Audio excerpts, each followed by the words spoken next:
रेहाना और रवि की शादी के वक्त रवि के पास कुछ नहीं था। रेहाना, तुमने मुझसे शादी करके एहसान किया है।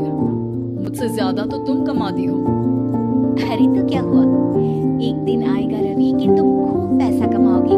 मुझे तुम पर पूरा विश्वास है।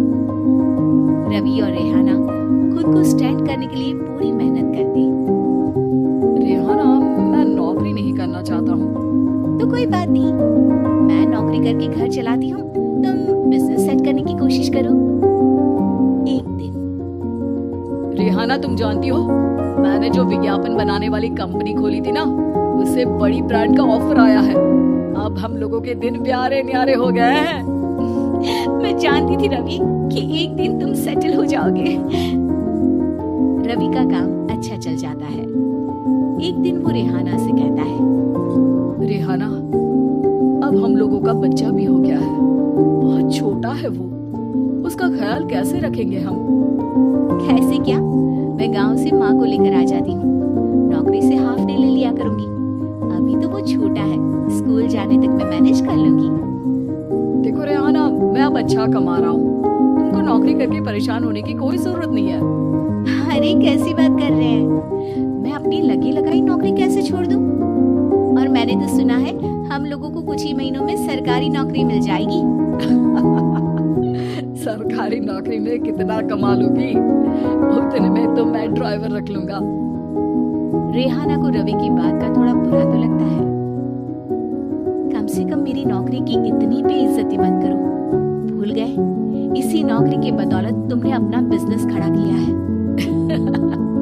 अरे वो तो मैं किसी के भरोसे भी कर लेता। देखो, अपने बच्चे को संभालो, घर का काम करो। अब बाहर जाती तुम अच्छी नहीं लगती हो। रेहाना रवि के कहने पर नौकरी तो छोड़ देती है, लेकिन अब बड़े से घर में उसकी कीमत किसी नौकर से कम नहीं होती। एक दिन रवि का दोस्त आता है। भाभी, हम लोग तो आपको तब से जानते हैं जब से आप लोग शादी होकर इस शहर में आए थे। आपकी बदौलत ही सारा बिजनेस खड़ा हुआ है। ये किस्मत तो आप ही की है भाभी। हाँ हाँ भाई, हमारी मेहनत तो कुछ है ही नहीं। अरे होगी, लेकिन भाभी की किस्मत के आगे कुछ नहीं। दोस्त वहाँ से चला जाता है, लेकिन रवि का गुस्सा 7वें आसमान में होता है। देखा कैसे बोल रहा था? अरे बिल्कुल अच्छा आदमी नहीं है ये। कैसी बात कर रहे हैं आप? प्रशांत भैया तो बहुत अच्छे इंसान है रवि। कैसे उन्होंने हमारे मुश्किल वक्त में हमारा साथ दिया था। अरे था पैसा तो साथ दिया, नहीं तो कौन पूछता है? रवि का व्यवहार पैसा आते ही अलग हो गया। वो बंदे को बंदा नहीं समझता। घमंड से घिरे रवि ने तो एक दिन हद ही कर दी। रेहाना, मैं अब तुम्हारे साथ नहीं रह सकता हूँ। क्या क्या बकवास कर रहे हो रवि? क्या कहना चाहते हो? और क्यों नहीं रह सकते तुम मेरे साथ? देखो, मुझे कोई और पसंद है और उसने साथ रहने पर बस यही शर्त रखी है कि मुझे तुम्हें तलाक देना होगा।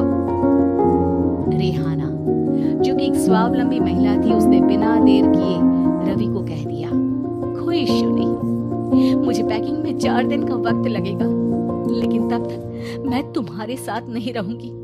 4 दिन के लिए तुम कहीं और शिफ्ट हो जाओ, मैं घर से निकलूंगी तो बता दूंगी। रवि घर छोड़कर चला जाता है।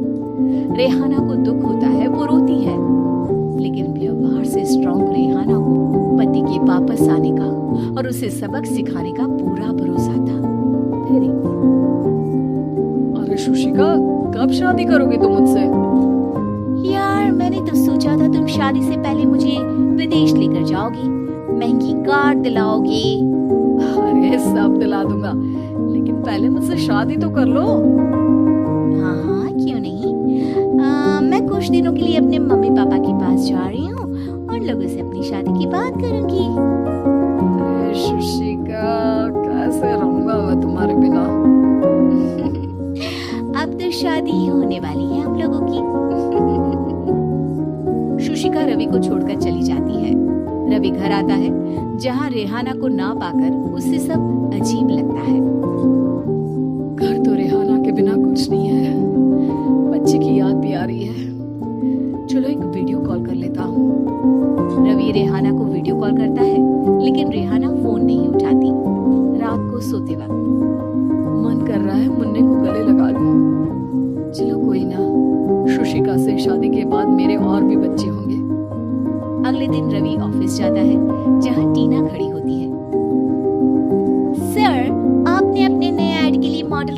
एडवर्टाइजमेंट डाली थी ना, मैं उसी के लिए आई हूँ। रवि टीना को देखकर खुश हो जाता है। अब शादी हो गई है तुम्हारी? नहीं सर, बस अच्छा सा हैंडसम और अमीर लड़का देख रहे हैं मेरे मम्मी पापा। रवि के दिमाग से तो टीना को देखकर शुशिका का ख्याल भी खत्म हो जाता है। अरे यार, ये लड़की मिल जाए, कितनी सुंदर है। शुशिका तो इसके आगे कुछ नहीं है। क्या तुम्हें ऐसा नहीं लगता कि मुझसे मिलकर तुम्हारी ये कुछ खत्म हो गई है? आप तो 2 बच्चों के पापा लग रहे हैं। अरे नहीं नहीं, मेरी शादी तो हुई थी, लेकिन बीवी को किसी और से प्यार था, मुझे छोड़कर चली गई। खैर, टीना की दोस्ती रवि से हो जाती है, लेकिन 1 महीने बाद शुशिका रवि के पास वापस आती है। मेरे मम्मी पापा तुमसे मिलना चाहते हैं, लेकिन उन लोगों को ये मत बताना कि तुम पहले से शादीशुदा हो, और हाँ, शादी से पहले अपनी सारी प्रॉपर्टी तुमको मेरे नाम करनी होगी। अरे पागल, अब मैं तुमसे शादी ही नहीं करना चाहता। भला ऐसी लालची औरत से कौन शादी करेगा? तभी वहाँ टीना आ जाती है। रवि, ये पागल सी औरत कौन है? देखो, तुमने ही कह दिया ना पागल, तो पागल ही है। पता नहीं कौन है, कह रही है शादी कर लो, लेकिन शादी से पहले अपनी सारी प्रॉपर्टी मेरे नाम कर दो। बोल तो सही रही है। वैसे तुम जानते हो, मेरी एक सहेली है, उसके पति ने उसे पैसा आते ही छोड़ दिया, जबकि उसको खड़ा करने वाली ही मेरी सहेली थी। और मुझे भी भरोसा नहीं है। अगर मैं भी तुमसे शादी करूंगी तो तभी जब तुम मेरे नाम अपनी सारी प्रॉपर्टी कर दोगी। अरे हाँ, क्यों नहीं, बिल्कुल कर दूंगा। रवि और टीना की शादी की तारीख तय हो जाती है।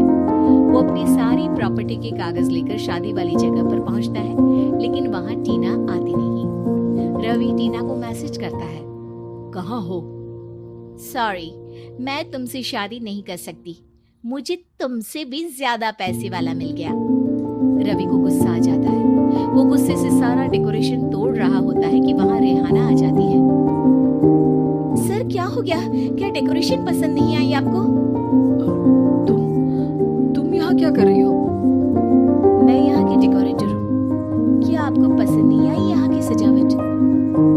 रवि दौड़कर रेहाना के गले लग जाता है। मुझे माफ कर दो रेहाना,